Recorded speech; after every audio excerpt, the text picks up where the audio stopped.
Hello, ನಮಸ್ಕಾರ ಎಲ್ಲರಿಗೂ. ಇವತ್ತಿನ ದಿನ ನಾನು ವೇದವ್ಯಾಸರ ಕಥೆಯನ್ನು ಹೇಳಬೇಕು ಅಂತಂದು ಹೇಳಿ ಅಂದ್ಕೊಂಡೇನೆ. ವೇದವ್ಯಾಸರಿಗೆ ಕೃಷ್ಣ ದ್ವೈಪಾಯನ ಅಂತಂದು ಹೇಳಿ ಕರೀತಾರೆ. ಯಾಕೆ ಹಂಗ್ಯಾಕೆ ಕರೀತಾರ ಅಂತಂದ್ರೆ ಅದರದ್ದು ಒಂದು ಕಥೆ ಐತಿ. ವೇದವ್ಯಾಸ ಪರಾಶರ ಮುನಿಗಳು ಅಂತ ಹೇಳಿದರು. ಪರಾಶರ ಅವರು ಭಾಳ ತ್ರಿಕಾಲ ಜ್ಞಾನಿಗಳು, ಭಾಳ ತಪಸ್ಸಿನ ಶಕ್ತಿ ಭಾಳ ಇತ್ತು ಅವ್ರಿಗೆ. ಆ ಪರಾಶರ ಮುನಿಗಳು ಏನಂತಂದ್ರೆ ಒಂದು ಸಲ ಗಂಗಾ ನದಿಯನ್ನು ದಾಟಬೇಕಾಕೈತಿ. ಗಂಗಾ ನದಿ ದಾಟಿ ಅವರೆಲ್ಲ ಹೋಗೋರು ಇರ್ತಾರೆ.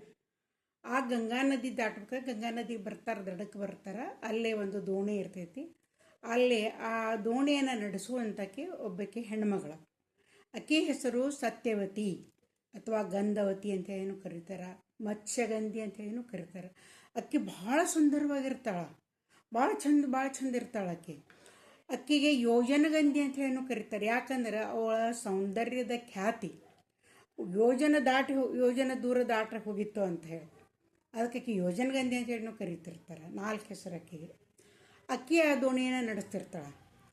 ಆ ಯೋಜನಗಂಧಿ ಅಥವಾ ಸತ್ಯವತಿ ಏನದಲ್ಲ, ಅಕ್ಕಿ ಒಬ್ಬಕ್ಕೆ ಬೆಸ್ತರವನ ಮಗಳು ದಾಸರಾಜ ಅವರ ಅಕ್ಕಿ ತಂದೆ ಹೆಸರು. ಆ ದಾಸರಾಜನ ಮಗಳಕ್ಕೆ. ದಾಸರಾಜ ಅಂದರೆ ಆ ಬೆಸ್ತರ ಎಲ್ಲ ಕುಟುಂಬಗಳಿಗೆ ಅಥವಾ ಇವಕ್ಕೆಲ್ಲ ಮುಖಂಡ ನಾಯಕ. ಆ ಬೆಸ್ತರ ಸಮುದಾಯಕ್ಕೆಲ್ಲ ನಾಯಕ ಇರ್ತಾನೆ. ಅವನ ಮಗಳಕ್ಕೆ. ಅಕ್ಕಿ ಆ ದಿನಾಲು ದೋಣಿಯನ್ನು ನಡೆಸ್ತಿರ್ತಾಳೆ. ಈ ದಡದಕ್ಕಿದ್ದವ್ರು ಆ ದೊಡ್ಡಕ್ಕೆ ಕರ್ಕೊಂಡು ಹೋಗ್ತಿರ್ತಾಳೆ, ಆಚೆ ಕಡೆ ಈಚೆ ಕಡೆ ಕರ್ಕೊಂಡು ಬರ್ತಿರ್ತಾಳೆ. ಹಿಂಗೆ ಆಕಿ ಆ ಕಾಯಕವನ್ನು ಮಾಡ್ತಿರ್ತಾಳೆ. ಆ ಪರಾಶರ ಮುನಿಗಳು ದಡಕ್ಕೆ ಬರ್ತಾರೆ. ದಡಕ್ಕೆ ಬಂದು ನೋಡಿಕೊಳ್ಳೇನ ಅಕ್ಕಿ ದೋಣಿಯೊಳಗೆ ಆಕಿನ ಹತ್ತಿಸ್ಕೊಂಡು ಅವರು ದೋಣಿಯನ್ನು ನಡ್ಸಕ್ಕೆ ಚಾಲು ಮಾಡ್ತಾಳೆ. ಅಕ್ಕಿ ನಡ್ಸಕತ್ವರೆ ಅಕ್ಕಿ ಅವಳ ಒಂದು ಸೌಂದರ್ಯವನ್ನು ನೋಡಿ ಅವರು ಏನಾಗ್ಬಿಡ್ತಾರೆ ಅಂದರೆ ಅವರು ಕೂಡ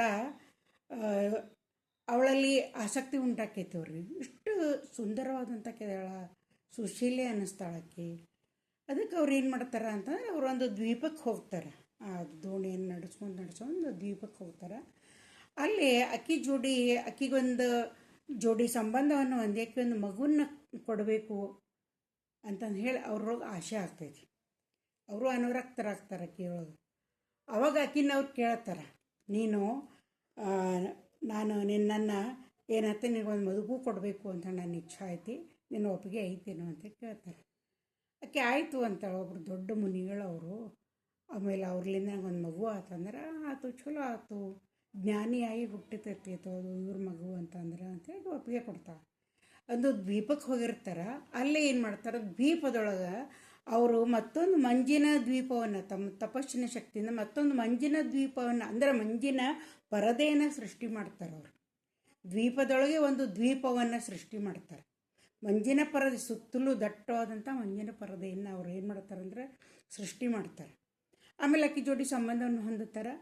ಮುಂದೆ ಏನಾಗ್ತೈತಿ ಅಂದರೆ ಅಕ್ಕಿ ಗರ್ಭವತಿ ಆಕ್ಕಳ. ಅಕ್ಕಿ ಒಬ್ಬ ಗಂಡು ಮಗುವಿಗೆ ಜನ್ಮ ಕೊಡ್ತಾಳೆ. ಆ ಮಗು ಹುಟ್ಟೋತ್ಲೆ ಕಪ್ಪಾಗಿರ್ತೈತಿ. ಕಪ್ಪಾಗಿದ್ದವ ನಾವು ಕೃಷ್ಣಂದ ಬಣ್ಣನ ಕಪ್ಪು ಅಂತ ಹೇಳ್ತೇವಲ್ಲ, ನೀಲಿ ಅಂತ ಅಂತೇವಿ, ಕರೆ ಅದು ಕಪ್ಪು ಬಣ್ಣ.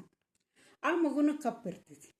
ಮತ್ತದು ದ್ವೀಪದೊಳಗಿನ ಒಂದು ದ್ವೀಪದೊಳಗೆ ಹುಟ್ಟಿರ್ತೈತಲ್ಲ, ದ್ವೈ ಅಂದರೆ 2, ಅದಕ್ಕೆ ಕೃಷ್ಣ ದ್ವೈಪಾಯನ ಅಂತೇಳಿ ಹೆಸರಿಡ್ತಾರೆ. ಕೃಷ್ಣ ದ್ವೈಪಾಯನ ಅವನ ಹೆಸರು. ಬೆಳೀತಾ ಅವನು ಬಹಳ ಜ್ಞಾನಿ ಆಗ್ತಾನೆ. ಇಷ್ಟು ತಪಸ್ಸನ್ನು ಆಚರಣೆ ಮಾಡುತ್ತಾನೆ. ಶುದ್ಧವಾದಂಥ ಎಲ್ಲ ಆಚರಣೆಗಳನ್ನು ಮಾಡಿ ಒಂದು ದೊಡ್ಡ ತಪೋಬಲವನ್ನು ಪಡೆದಂಥವ ಆಗ್ತಾನೆ. ಆದಂಥ ವ್ಯಕ್ತಿನೊಳಗೆ ಆವಾಗ ಏನಿತ್ತು ಅಂದರೆ ಆ ಕಾಲದೊಳಗೆ ವೇದ ಅನ್ನೋದು ಅಖಂಡವಾಗಿತ್ತು, ಭಾಳ ಅಖಂಡವಾಗಿತ್ತು. ಅದು ಎಲ್ಲನೂ ಸ್ಟಡಿ ಮಾಡಬೇಕು, ಅಭ್ಯಾಸ ಮಾಡಬೇಕು ಅಂದ್ರೆ ಅಸಾಧ್ಯ ಇತ್ತು. ಅಂದ್ರೆ ಭಾಳ ತ್ರಾಸಾಗ್ತಿತ್ತು. ಭಾಳ ಕೆಲವೇ ಮಂದಿ ಎಲ್ಲ ವೇದಗಳನ್ನ ತಿಳ್ಕೊಂಡಿದ್ರು. ಈ ನಮ್ಗೆ ನೋಡ್ರಿ ಸೈನ್ಸ್ ಐತಿ. ಸೈನ್ಸ್ ಅಂತಂದ್ರೆ ಎಲ್ಲನೂ ನಾವು ಓದುತ್ತೀವಿ ಅಂತಂದ್ರೆ ಆಗೋದಿಲ್ಲ. ಅದನ್ನೇನು ಮಾಡ್ತಾರೆ, ಭೌತಶಾಸ್ತ್ರ, ರಸಾಯನಶಾಸ್ತ್ರ, ಜೀವಶಾಸ್ತ್ರ ಅಂತಾರೆ. ಜೀವಶಾಸ್ತ್ರ ಮತ್ತೆ 2 ಭಾಗ, ಒಂದು ಸಸ್ಯಶಾಸ್ತ್ರ, ಇನ್ನೊಂದು ಪ್ರಾಣಿಶಾಸ್ತ್ರ. ಹೌದಲ್ಲ, ಅದಕ್ಕೆ ನಮ್ಗೆ ಯಾವ್ದು ಆಸಕ್ತಿ ಇದಿಲ್ಲ ಆ ಭಾಗವನ್ನು ನಾವು ತೊಗೊತೀವಿ, ಅಭ್ಯಾಸ ಮಾಡ್ತೀವಿ. ಹಂಗೆ ಏನಾಯ್ತು ಅಂದ್ರೆ ಅಖಂಡವಾದಂಥ ವೇದವನ್ನು ಒಂದು ಭಾಗ ಮಾಡಬೇಕು ಅಂತಂದು ಹೇಳಿ ಇವ್ರಿಗೆ ಕೃಷ್ಣ ದ್ವೈಪಾಯನರಿಗೆ ಅನ್ನಿಸ್ತೈತಿ.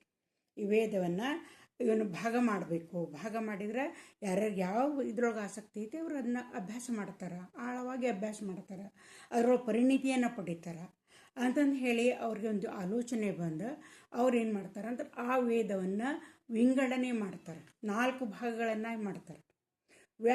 ವ್ಯಾಸ ಅಂತಂದ್ರೇನ ವೃತ್ತವನ್ನು ಸರಿಯಾಗಿ 2 ಭಾಗ ಮಾಡುವಂಥ ರೇಖೆ, ಅದಕ್ಕೆ ನಾವು ವ್ಯಾಸ ಅಂತ ಕರಿತೀವಿ. ಗಣಿತವ್ರಂತೂ ಗೊತ್ತಿರಾಗಬೇಕು. ವ್ಯಾಸವನ್ನು ಎಳೆದ್ವಿ ಅಂತ ವೃತ್ತನ 2 ಭಾಗವನ್ನಾಗಿ ಮಾಡ್ತೀವಿ. 2 ವ್ಯಾಸಗಳನ್ನು ಲಂಬವಾಗಿ ಎಳೆದ್ರೆ 4 ಭಾಗ ಆಗ್ತವೆ.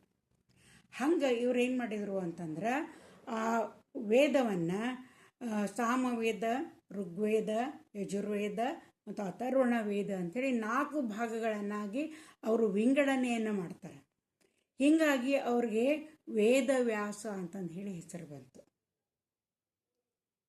ಮುಂದೆ ಅವರು ಆ ವೇದವನ್ನು ಏನು ವಿಂಗಡಣೆ ಮಾಡಿದ ಕೂಡಲೇ ಎಷ್ಟೋ ಜನರೇ ತಮ್ಗೆ ಯಾವ ಇದ್ರೊಳಗೆ ಆಸಕ್ತಿ ಐತೆ ಆ ವೇದವನ್ನು ಅವ್ರು ಅಭ್ಯಾಸ ಮಾಡೋಕೆ ಹಿಡಿತಾರೆ. ಈ ಒಂದು ಇದು ವೇದವ್ಯಾಸರ ಒಂದು ಕತೆ. ಇದು ನಿಮ್ಗೆ ಇಷ್ಟ ಆಗೈತಿ ಅಂತಂದ್ರೆ ನೀವು ಸಬ್ಸ್ಕ್ರೈಬ್ ಮಾಡಿರಿ, ಬೆಲ್ ಐಕಾನನ್ನು ಒತ್ತಿರಿ. ನಾಳೆ ದಿನ ನಿಮಗೆ ನಾನು ವಿಶ್ವಾಮಿತ್ರರ ಕಥೆಯನ್ನು ಹೇಳ್ತೇನೆ. ದೊಡ್ಡದೈತಿ ಕತೆ, ನಾ 2 ಕಥೆಗಳಲ್ಲಿ ಹೇಳ್ತೀನಿ. ವಿಶ್ವಾಮಿತ್ರ ಕತೆ ಭಾಳ ಸುಂದರವಾಗೈತಿ, ಭಾಳ ತಿಳ್ಕೊಳ್ಳೋಂಗೈತಿ. ಆ ವಿಶ್ವಾಮಿತ್ರರು ಅವರು ಸಪ್ತರ್ಷಿಗಳಲ್ಲಿ ಒಬ್ಬರು, ಅವರ ಕಥೆಯನ್ನು ನಾನು ನಾಳೆ ಹೇಳ್ತೀನಿ. ಇಲ್ಲಿ ಇವತ್ತಿನ ಕಥೆಯನ್ನು ನಾನು ಮುಗಿಸ್ತೀನಿ.